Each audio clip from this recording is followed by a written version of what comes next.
Let me log on to my North America side. Yeah, I know. I don't play very much. I just play for the card bag, play for the minimal rewards. And that's because I always win some and then I lose some to like in ridiculous queuing variants of like people with perfect shuffles, uh, of like meta decks, and the game got really dull for me in that sense. And I mean, I love to play at least 3 to 5 card difference from normal standardized decks. So to me, that's really important to have that variation, uh, to have that. All right. So what do I want to change? I I guess I want to test out something. I mean, since Tuskar Totemic got nerfed, uh, definitely gonna switch out something that resembles it. I'm thinking the Fairy Dragon must go, even though it's really good, because it's untargetable. But I mean, I don't really need more 2 drops, even though I would love to have 2 drops. Let's just go with, since this is more of a totem style deck, I'll play that Dramatic Totem Carver. I played one Totem Carver back when Totem Carver first launched, but then I took it out later because I don't summon enough totems anyways. And totems uh, were dead quite often, but nowadays you can guarantee at least 2 totems most of the time. So then Totem Carver make like made back the cut. I know that some people have been playing recently, at least for the last 3 months, has been playing with one Totem Carver. And yeah, I'm definitely gonna add Arcano Smith, which is what I did just now, to replace the Fairy Dragon. And the Fairy Dragon was a replacement for Tasa's Totemic. Not that it could replace it, it's just that it's untargetable, so it's a decent 2 drop in replacement of a 3 drop that gave insane RNG, but then it got nerfed, so then, yeah. So let's just try some things out. This is a more of a totem, middle controlling shaman.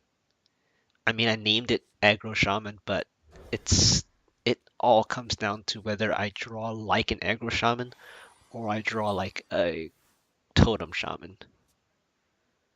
I remember back when I first started Hearthstone, I played Totem War build, and back then, at least for the first like 10 games that I won in a row, people didn't trade into my totems, they just went face, and then they obviously got, bloodlusted or actually got gave me a chance to do Totemic Might and got myself 05 and 07 totems, and then obviously they just stayed there, so anything gets healed.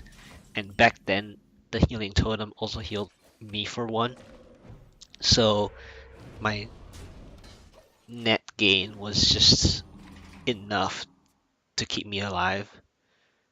I think that was it. I don't remember playing that for a long time, and I think that was the time before I started recording my games. Um, I think it was about a month later before uh, I actually started recording stuff,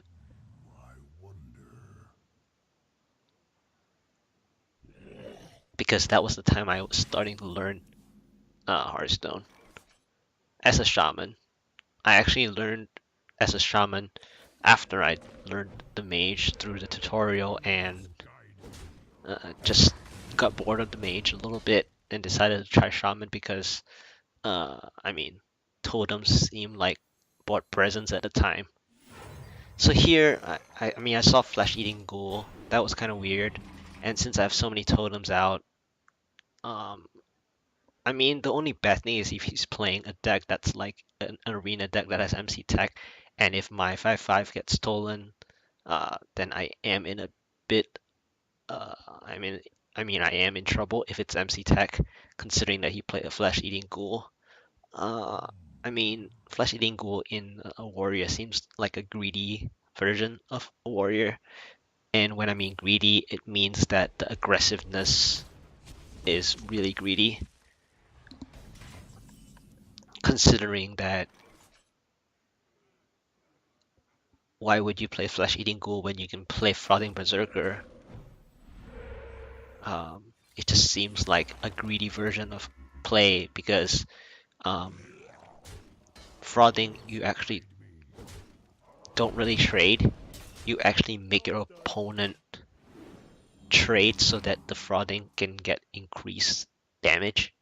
Whereas a ghoul, you actually want to initiate trades so that your frothing actually, your flesh-eating ghoul gets buffed, and that's how you get a flesh-eating ghoul traded um, to be buff. You are actually the one being proactive. So here, I don't really want to play into Brawl, even though uh, in the style that he's playing, it doesn't seem to have Brawl. But who knows? I'm just not going to overextend too much. I think I'm just going to play this Totem Carver to bait the Brawl, because I think it's strong enough. And also, I want to make sure that I have something intense as a Flame Reef Faceless down on the board. Yeah, I mean, if you're already scared of Flame Reef Faceless, you're gonna be scared of that. Um, ooh, interesting. He has many one ofs, I think. Is it like a Cthulhu Reno warrior? It's kind of weird. Not sure if I want to overextend. Even though I want to save Lightning Bolt for face, I think I'm just gonna use that. I mean, I want to make sure that I have enough reload power after our brawl, and I'm not sure whether he's just trying to bait me into it, or that he really doesn't have anything in response. It could be a Reno Cthulhu warrior.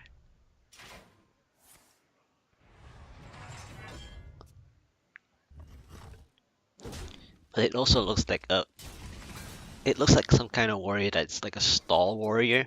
Cause I mean, you won't play tentacles for arms unless you're like a fatigue version and you just have, infinite damage based on the tentacles for arms. I mean, you could play it just because it's a weapon that you obtain from one of the expansions, but I mean, okay, there's the first execute spotted. I guess he got lucky getting it. Cthulhu is only a 10-10. It's not a big deal. Although I haven't drawn my hex, so it is quite dangerous if he is starting to draw into Cthulhu. Yeah, I guess I'll just overextend here now with the Fire Elemental. And when I say overextend, I mean, yes, Fire Elemental is one of my stronger cards now in my hand, aside from the recently drawn Flaming Faceless. I really don't want to use up all my uh, damage, and my Fire Elemental is one of my damage. Okay, does he have another weapon or something? Okay, it's just Heroic Strike, okay. Yeah, at least my Fire Elemental dealt 6 to face. Basically, in the style that I play, or at least the way that it's looking, sure, you probably know what or how I'm playing now. The way I play is uh, I try to force my opponent to uh, spend in access. So it's like the old 2-for-1 trick. And he is running out of cards when I'm still having, you know, my reload. I'm keeping and holding back because whenever a brawl comes down, I'm just gonna start losing my board. And there's that Arcano Smith that I just played, and I think Arcano Smith is pretty awesome. Recently, people have been putting that into certain zoo decks, um, as well as just okay, Tarasan. Okay, yeah, Arcano Smith is really interesting because even though it's a 0/5, a lot of times you don't really want to deal 5 damage to a taunt, and not many at that time. I mean, like a Senjin or a Yeti. Yeti is probably the closest one to getting rid of a 0/5 fast enough. I guess Light Spawn would be a 5/5 to counter Arcano Smith in a way. But then again, I could always trade in the 3/2 to reduce the Light Spawn, and then you have to heal. Huh.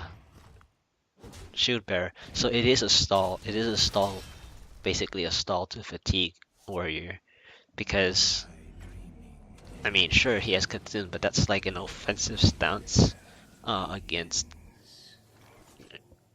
just running down to fatigue and then you have nothing. And then, yeah. But, the Arcanus Mist's taunt is really, really cool. See, it works well acting as if it were trying really hard to be uh, to be as good as Bloodhood Brave, but obviously it doesn't enrage. Uh, so it's definitely weaker, but in this position, it's like a taunt that's just really, really annoying because he has to attack into it at some point, and I don't have any taunts in my hand except Feral Spirit, so until that um, until that taunt dies, I don't have to play my Feral Spirits because Feral Spirit is like one of my final taunts. I used one thing from below earlier. I mean, I have one more, I guess, but I cannot just rely on that. Okay, yeah, so he is a taunt stall to Cthulhu and try to Cthulhu uh, opponents out, but I got him. Pretty sure I do. It's just all about the order. Well, thanks for watching. I hope you enjoyed the Arcano Smith version. Um, Pretty sure a lot of people will be using that or have been using that for the past few months now.